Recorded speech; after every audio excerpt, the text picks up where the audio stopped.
Unasema nchi iliyojificha huko juu ni mbingu gani? Hiyo ya juu zaidi ni siri. Inaitwaje? Hiyo ya juu zaidi inaitwa ile. Ile. Ni nchi hiyo. Ni nchi ya ile. Nchi ya ile. Yaani mtu anateremka bila kutumia chombo chochote. Anashuka chini. Anashuka mpaka. Hiyo nchi imeanza mwaka gani?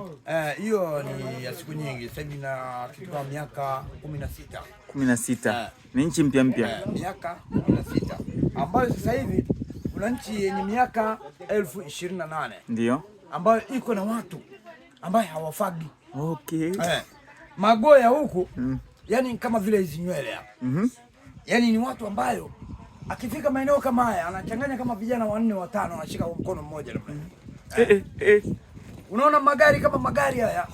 Yani mtu anashika gari moja namna hii anatupa kule. Helikopta kama helikopta. Anadaka. Anashika hivi kama rungu.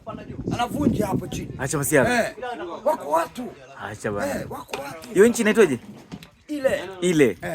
Sasa hiyo nchi ni hatari. Ni hatari. Wewe huko ulikaa muda gani? Huko ndio nyumbani kabisa.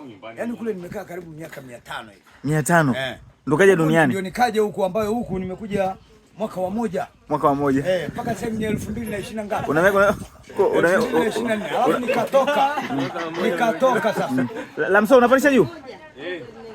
Pakiza unga basi kwenye gari. Unga upo pale. Mpaka sasa ni 2024. Waachie kule juu afungine cho nao huko chini. Mpaka sasa ni 2024. Ndio. Alafu sasa nikatoka sasa ndio pale niliposulubiwa. Nikasalitiwa. Nikapigwa na mpaka mikuki huku. Nikatokea huku ndio nikaenda mpaka sasa hivi na miaka 98. Shikamo. Bado miaka mingapi ufikishe miaka 100? Yaani miaka 99 sasa hivi na miezi tu. Ili ufikishe miaka 100. Mwezi wa 10 huu. Bado miezi miwili.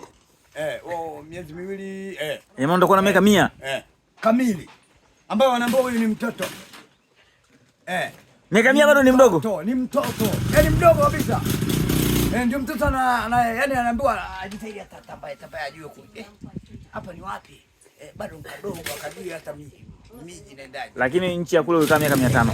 Kule miaka 500. Wanatambua. Na ulikuwa kijana hapo? Kijana. Kule hamna kuzeeka. Safi. Hamna kuzeeka. Wala watu hawali vyakula vilivyopikwa. Yaani kule watu wanakula matunda. Safi.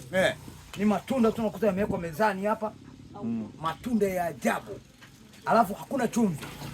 Hii chumvi imekuja kutokea huko baada ya mtu kuambiwa usiangalie nyuma, akaangalia nyuma. Ndio chumvi. Akageuka chumvi. Lakini asingeangalia nyuma isingekuwepo. Isingekuwepo. Wewe ndio unakuta binadamu ndivyo walivyo. Hata pumzi inapotoka hapa inakwenda kuchujwa, inapatikana huyu mtu alikuwa vipi, ndio inageuzwa sasa inarudi tena kuzaliwa upya. Okay, sawa sawa. Pale unapokuwa umekutana na yule raia ukiongea wanakuangalia wanasema huyu anamtaka basi msogeze hapo. Wanampa pumzi. Ukikutana tu unamzaa mtu. Safi.